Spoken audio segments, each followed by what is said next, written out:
Hello students, as in previous video lecture, I was discussed about classification of business activities. The business activities are broadly categorized into two categories. One is industry, then second is commerce. So already in previous video lecture, I have discussed about the first category of business activity, that is industry, and we learned about the types of industries also. Hope you all wrote the information in your running notes. Now in this class, I will going to discuss about the second category of business activity, that is commerce. ಆತ್ಮೀಯ ವಿದ್ಯಾರ್ಥಿಗಳೇ, already previous video lecture ಅಲ್ಲಿ ವ್ಯವಹಾರ ಚಟುವಟಿಕೆಗಳ ವರ್ಗೀಕರಣದ ಬಗ್ಗೆ ಅಧ್ಯಯನವನ್ನ ಮಾಡ್ತಾ ಇದ್ವಿ. ವ್ಯವಹಾರ ಚಟುವಟಿಕೆಗಳನ್ನು ಪ್ರಮುಖವಾಗಿ ಎರಡು ಭಾಗಗಳಲ್ಲಿ ವಿಭಜನೆ ಮಾಡಲಾಗಿದೆ. ಒಂದನೇದಾಗಿ ಕೈಗಾರಿಕೆ, ಎರಡನೇದಾಗಿ ವಾಣಿಜ್ಯ ಅಂತ ಕರೀತೀವಿ. So already previous video lecture ಅಲ್ಲಿ ಕೈಗಾರಿಕೆ ಅಂದ್ರೆ ಏನು, ಕೈಗಾರಿಕೆಯ ವಿಧಗಳ ಬಗ್ಗೆ ನಾನೇನು ಮಾಡಿದ್ದೀನಿ, ಕ್ಲಾಸ್ ಅನ್ನ ಮಾಡಿದ್ದೀನಿ. ಅಂಡ್ ಅದಕ್ಕೆ ಸಂಬಂಧಪಟ್ಟಂತೆ ನೋಟ್ಸ್ ಅನ್ನ ನಿಮ್ಮ ರನ್ನಿಂಗ್ ನೋಟ್ಸ್ ಅಲ್ಲಿ ಬರ್ದಿದ್ದೀರಾ ಅಂತ ಅನ್ಕೊಂಡಿದ್ದೀನಿ. ಬರ್ದಿಲ್ಲ ಅಂತಂದ್ರೆ ನೋಟ್ಸ್ ಅನ್ನ ಅಪ್ಡೇಟ್ ಮಾಡಿ.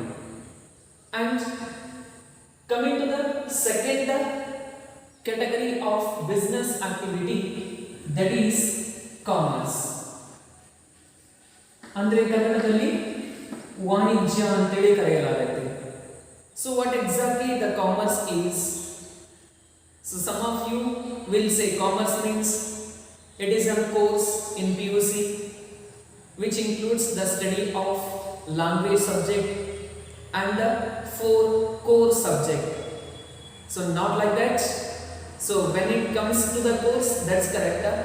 When it comes to a business, so here commerce is also one of the activity which comes in the category of business and which is concerned with distribution of goods from the place of producer to the place of customer. Say for example, a company is producing a product. The company or manufacturer is in Bangalore and you are in other city. So you can't go to the place of manufacturer to buy a product, and the producer can't come to the customer place to distribute the product. So how it can be done? So by taking the help of various activities, by taking the assistance from various institutions or various types of facilitator providers, we are going to conduct the trading activities and we are distributing the product from the place of manufacturing to the place of consumption. Therefore, commerce, which is concerned with distribution of goods from the place of producer to the place of customer, there are so many types of factors which provides assistance to the company and customer also. ವಿದ್ಯಾರ್ಥಿಗಳೇ, ಇಲ್ಲಿ ವಾಣಿಜ್ಯ ಅಂದ್ರೆ ಏನು? Common ಆಗಿ ವಾಣಿಜ್ಯ ಅಂದ ತಕ್ಷಣ ನೀವು ಅನ್ಕೋತೀರಾ, ಸರ್ ಇದು PUC ನಲ್ಲಿ ಕಲಿತಕ್ಕಂತ ಒಂದು ಕೋರ್ಸ್ ಆಗಿದೆ, ಇಲ್ಲಿ 2 ಲ್ಯಾಂಗ್ವೇಜ್ ಸಬ್ಜೆಕ್ಟ್ ಇರ್ತವೆ, ಅದ್ರ ಜೊತೆ 4 ಕೋರ್ ಸಬ್ಜೆಕ್ಟ್ ಇರ್ತವೆ ಅಂತ ನೀವು ಅನ್ಕೊಂಡಿರ್ತೀರ. ಅದು ಎಜುಕೇಶನ್ ಸಂಬಂಧಪಟ್ಟಂಗೆ ಕರೆಕ್ಟ್. ಬಟ್ ವ್ಯವಹಾರಕ್ಕೆ ಸಂಬಂಧಪಟ್ಟಂತೆ ವಾಣಿಜ್ಯ ಅಂತಂದ್ರೆ ಸರಕು ಮತ್ತು ಸೇವೆಗಳನ್ನ ಉತ್ಪಾದಕರಿಂದ ಅನುಭೋಗಿಗಳಿಗೆ ಅಥವಾ ಗ್ರಾಹಕರಿಗೆ ತಲುಪಿಸುವಲ್ಲಿ ಒಳಗೊಂಡಿರ್ತಕ್ಕಂಥ ಎಲ್ಲ ಚಟುವಟಿಕೆಗಳನ್ನು ನಾವೇನಂತ ಕರಿತೀವಿ, ವಾಣಿಜ್ಯ ಅಂತೇಳಿ ಕರೆಯಲಾಗುತ್ತೆ. ಉದಾಹರಣೆಗೆ ಉತ್ಪಾದಕ ಬೆಂಗಳೂರಲ್ಲಿ ಇರ್ತಾರೆ, ಸೊ ಗ್ರಾಹಕ ಇನ್ನೊಂದು ಸ್ಥಳದಲ್ಲಿ ಇರ್ತಾರೆ. ಗ್ರಾಹಕ ಹೋಗಿ ವಸ್ತುವನ್ನ ಉತ್ಪಾದಕರಿಂದ ತಗೊಂಡ್ಬರಕ್ಕಾಗಲ್ಲ, ಉತ್ಪಾದಕ ಹೋಗಿ ಗ್ರಾಹಕರ ಮನೆಗೆ ಪ್ರಾಡಕ್ಟ್ ಅನ್ನ ಡಿಸ್ಟ್ರಿಬ್ಯೂಟ್ ಮಾಡೋಕ್ಕಾಗಲ್ಲ. ಅವಾಗ ಏನಾಗುತ್ತೆ, ಸೊ ಕೆಲವು ಅಂಶಗಳು ಮತ್ತು ಕೆಲವು ಸೌಲಭ್ಯಗಳು ನಮಗೇನಾಗ್ತವೆ, ಸಹಾಯಕವಾಗ್ತವೆ. ಯಾವುದಕ್ಕೆ? ಸರಕು ಮತ್ತು ಸೇವೆಗಳನ್ನ ಉತ್ಪಾದಕರಿಂದ ಗ್ರಾಹಕರಿಗೆ ತಲುಪಿಸುವುದಕ್ಕೆ. ಆ ಎಲ್ಲ ಅಂಶಗಳು ಯಾವುದ್ರಲ್ಲಿ ಬರ್ತವೆ? ವಾಣಿಜ್ಯದ ಚಟುವಟಿಕೆಗಳಲ್ಲಿ ಬರ್ತವೆ. So in commerce we have two types or we have two categories. One is trade, then second is auxiliaries to trade. So ಪುನಃ ವಾಣಿಜ್ಯದಲ್ಲಿ ಎರಡು ಪ್ರಕಾರಗಳು ಬರ್ತವೆ. ಒಂದು ವ್ಯಾಪಾರ, ಎರಡನೇದಾಗಿ ವ್ಯಾಪಾರದ ಪೂರಕಗಳು. So let us discuss the first category of commerce, that is trade. ಕನ್ನಡದಲ್ಲಿ ಏನಂತ ಕರೀತೀವಿ? ವ್ಯಾಪಾರ. So what is trade? Already in bridge course I have explained about the trade and its types. Trade means buying and selling of goods for the purpose of earning profit. ಏನ್ರಿ ವ್ಯಾಪಾರ ಅಂದ್ರೆ? ಲಾಭ ಗಳಿಸುವ ಉದ್ದೇಶದಿಂದ ಸರಕುಗಳನ್ನ ಖರೀದಿಸುವುದು ಮತ್ತು ಮಾರುವ ಚಟುವಟಿಕೆಯನ್ನ ವ್ಯಾಪಾರ ಅಂತೇಳಿ ಕರೀತೀವಿ. So it is also one of the classification comes under commerce. ಇದು ಕೂಡ ವಾಣಿಜ್ಯದಲ್ಲಿ ಬರ್ತಕ್ಕಂಥ ಒಂದು ಪ್ರಮುಖ ಚಟುವಟಿಕೆ ಆಗಿರುತ್ತೆ. So in trade we have mainly two types. One is internal trade, second is external trade. ಮತ್ತೆ ವ್ಯಾಪಾರದಲ್ಲಿ ಎರಡು ವಿಧಗಳು ಬರ್ತವೆ. ಮೊದಲನೇದಾಗಿ ಆಂತರಿಕ ವ್ಯಾಪಾರ.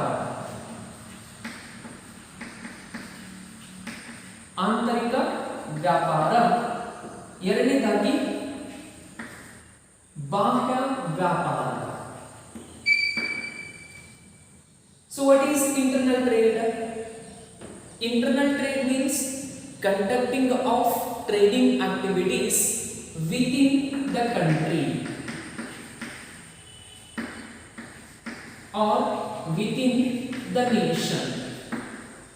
So buying and selling of goods and services within the geographical boundaries of a nation is called internal trade. ಆಂತರಿಕ ವ್ಯಾಪಾರ ಅಂದ್ರೆ ಸರಕು ಮತ್ತು ಸೇವೆಗಳನ್ನ ಒಂದು ದೇಶದ ಒಳಗಡೆ ಖರೀದಿ ಅಥವಾ ಮಾರಾಟ ಮಾಡುವುದನ್ನ ವ್ಯಾಪಾರ ಅಂತೇಳಿ ಕರೆಯಲಾಗುತ್ತೆ.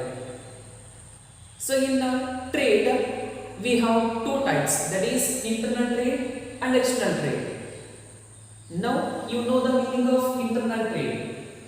So here in internal trade we can able to find two types. ಪುನಃ ಆಂತರಿಕ ವ್ಯಾಪಾರದಲ್ಲಿ ಎರಡು ವಿಧ. ಒನ್ ಈಸ್ ಹೋಲ್ಸೇಲ್ ಟ್ರೇಡ್, ಅಂದ್ರೆ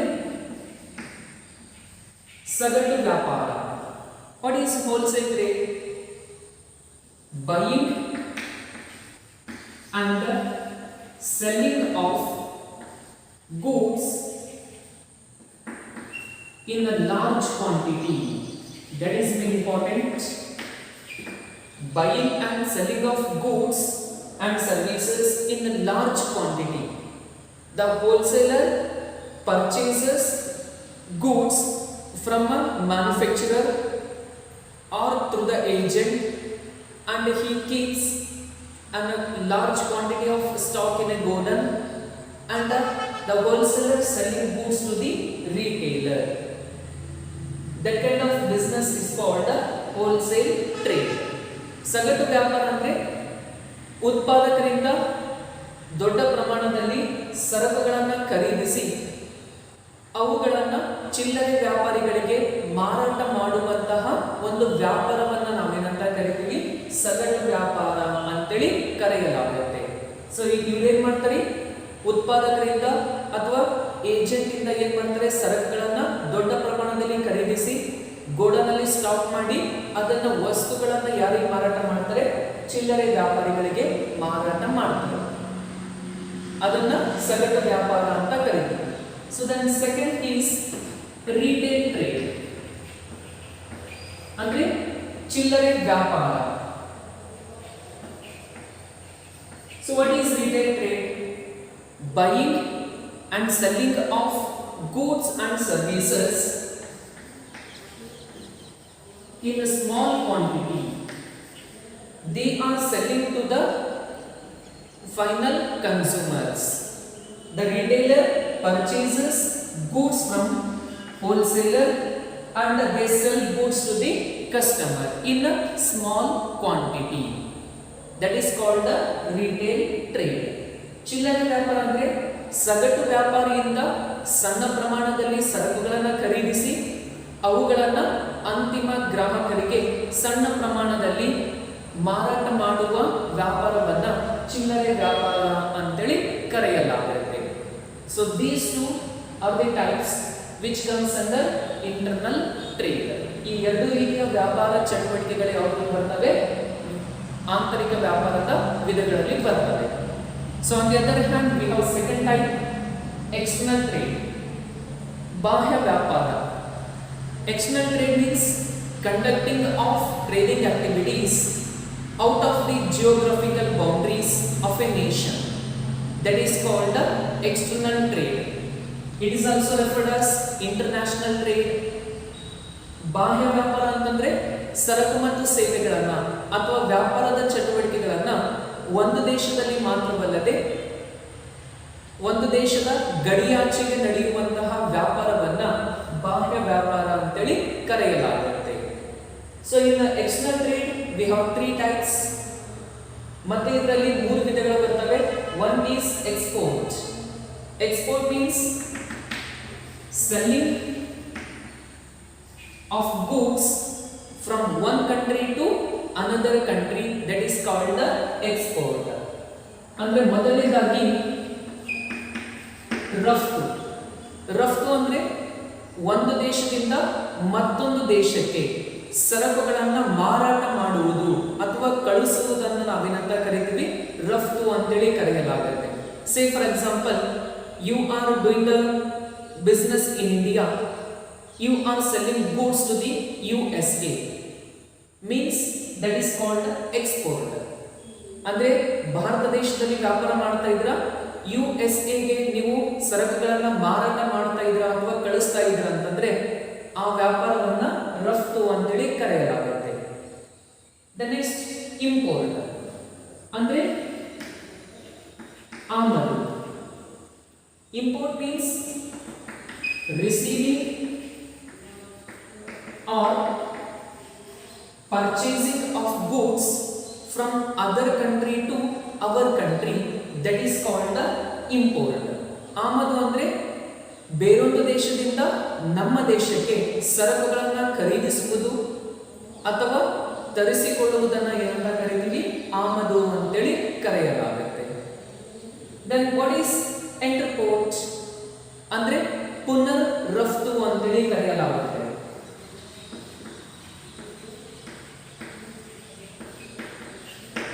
Interport means which includes the activity of import and export.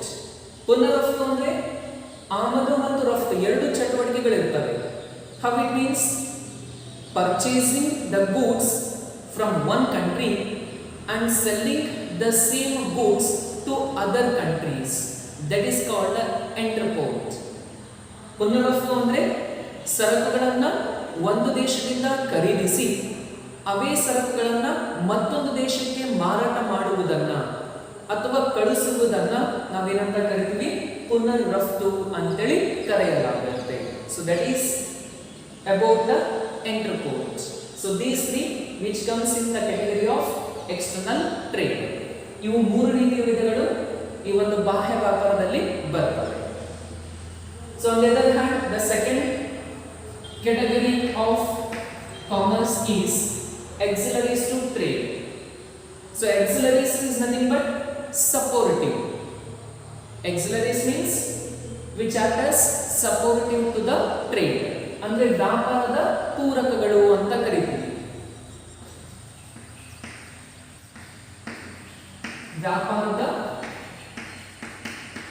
ಪೂರಕಗಳು. So there are certain activities which are assisting for smooth conducting of trading activities. ಅಂದರೆ ವ್ಯಾಪಾರದ ಚಟುವಟಿಕೆಗಳು ಸುಗಮವಾಗಿ ಯಾವುದೇ ಅಡೆತಡೆ ಇಲ್ಲದೆ ನಡಿಬೇಕಾದ್ರೆ ಕೆಲವು ರೀತಿಯ ಸೇವೆಗಳು ನಮಗೆ ಅವಶ್ಯವಾಗಿ ಬೇಕಾಗಿರ್ತವೆ. ಆ ಎಲ್ಲ ಸೇವಾ ಪೂರೈಕೆದಾರ ಯಾವುದರಲ್ಲಿ ಬರ್ತಾರೆ? ಆಕ್ಸಿಲರೀಸ್ ಟು ಟ್ರೇಡ್ ಅಂದ್ರೆ ವ್ಯಾಪಾರದ ಪೂರಕಗಳಲ್ಲಿ ಬರ್ತಾರೆ. Let's see what are those. One is transportation and communication, ಸಾರಿಗೆ ಮತ್ತು ಸಂಪರ್ಕ ಅಂತ ಕರೀತೀವಿ. So how it help? ಸಾರಿಗೆ ಮತ್ತು ಸಂಪರ್ಕ. So here the transportation helps for movement of goods from one place to another place, and communication helps the people to exchange information regarding about the purchase, sales and company information, product information. ಸಾರಿಗೆ ಮತ್ತು ಸಂಪರ್ಕ ಯಾವ ರೀತಿ ಅನುಕೂಲ ಮಾಡುತ್ತೆ ಅಂದ್ರೆ ಸರಕುಗಳು ಒಂದು ಸ್ಥಳದಿಂದ ಮತ್ತೊಂದು ಸ್ಥಳಕ್ಕೆ ಮಾರಾಟ ಮಾಡಲಿಕ್ಕೆ ಅಥವಾ ಕಳಿಸೋದಕ್ಕೆ ಸಹಾಯ ಆಗುತ್ತೆ. ಮತ್ತು ಸಂಪರ್ಕ ವ್ಯವಸ್ಥೆ ವಸ್ತುವಿಗೆ ಸಂಬಂಧಿಸಿದಂತಹ ಮಾಹಿತಿಗಳನ್ನ ಮತ್ತು ಕಂಪನಿಗೆ ಸಂಬಂಧಿಸಿದ ಮಾಹಿತಿಗಳನ್ನ ಶೀಘ್ರವಾಗಿ ವಿನಿಮಯ ಮಾಡಿಕೊಳ್ಳೋದಕ್ಕೆ ಸಹಾಯ ಮಾಡುತ್ತೆ. So this is required for the trade. ವ್ಯಾಪಾರಕ್ಕೆ ಇದು ಅವಶ್ಯವಾಗಿ ಬೇಕಾಗಿರತಕ್ಕಂಥ ಅಂಶ ಆಗಿರುತ್ತೆ. Then second is warehousing ಅಂದ್ರೆ ದಾಸ್ತಾನುಗಾರಿಕೆ. So when the producer undertake the production in large quantity, so when they don't have demand and when they don't have sufficient place to store the goods, at the time warehouse provides a place to store the goods systematically and scientifically. ದಾಸ್ತಾನುಗಾರಿಕೆ ಯಾವ ರೀತಿ ಸಹಾಯ ಮಾಡುತ್ತೆ ಅಂದ್ರೆ ಉತ್ಪಾದಕ ಏನು ವಸ್ತುವನ್ನು ಉತ್ಪಾದನೆ ಮಾಡಿರ್ತಾರೆ, ಬೇಡಿಕೆ ಇಲ್ಲದೆ ಇದ್ದಾಗ ಅದನ್ನ ಶೇಖರಣೆ ಮಾಡಬೇಕಾಗತ್ತೆ, ಅಥವಾ ಉತ್ಪಾದನೆ ಜಾಸ್ತಿ ಮಾಡಿದಾಗ ವಸ್ತುಗಳು ಕೆಡದಂತೆ ಅದನ್ನ ಸಂಗ್ರಹಿಸಬೇಕಾಗತ್ತೆ. ಅಂತಹ ಸಂದರ್ಭದಲ್ಲಿ ಉತ್ಪಾದಿಸಿದ ಸರಕುಗಳು ಯಾವುದೇ ರೀತಿಯಿಂದ ಕೆಡದೆ ಇರುವಂತೆ ಸುರಕ್ಷಿತವಾಗಿ ಸಂರಕ್ಷಿಸಿ ಇಡಲಿಕ್ಕೆ ಏನಾಗುತ್ತೆ? ಸಹಾಯ ಮಾಡುತ್ತೆ, ಸ್ಥಳವನ್ನ ಒದಗಿಸುತ್ತೆ. Then third, insurance ಅಂದ್ರೆ ವಿಮೆ. So here the insurance provides an assistance of risk of loss. So whenever the loss incurred due to certain reasons, at that time the amount of loss is to be given in the form of compensation by the insurance company. For each and every business and trade, the insurance is must to recover the amount of loss from various types of uncertainties. ಮೂರನೇದಾಗಿ ವಿಮೆ. ವಿಮೆಯಿಂದ ನಮಗೇನು ಅನುಕೂಲ ಅಂತಂದ್ರೆ ಅನಿಶ್ಚಿತ ಘಟನೆಗಳು ಸಂಭವಿಸಿದಾಗ ಉಂಟಾಗುವ ನಷ್ಟವನ್ನ ನಿಭಾಯಿಸಿಕೊಳ್ಬೇಕು, ಪರಿಹಾರವನ್ನ ಪಡಿಬೇಕು ಅಂತಂದ್ರೆ ವಿಮೆ ಕಡ್ಡಾಯವಾಗಿ ಮಾಡಿಸಬೇಕಾಗತ್ತೆ. ವ್ಯವಹಾರ ಅಥವಾ ವ್ಯಾಪಾರ ಅಂದ್ರೆ ಹಲವಾರು ರೀತಿಯ ಅನಿಶ್ಚಿತ ಘಟನೆಗಳು ನಡೀತಾ ಇರ್ತವೆ. ಅದರಿಂದ ಏನು ನಷ್ಟ ಉಂಟಾಗತ್ತೆ, ಆ ನಷ್ಟವನ್ನ ನಿಭಾಯಿಸಬೇಕು ಅಂದ್ರೆ ವಿಮೆ ಕಡ್ಡಾಯವಾಗಿರುತ್ತೆ. ಸೊ ಇದು ಕೂಡ ನಮಗೆ ಅನುಕೂಲ. Then fourth, banking and finance ಅಂದ್ರೆ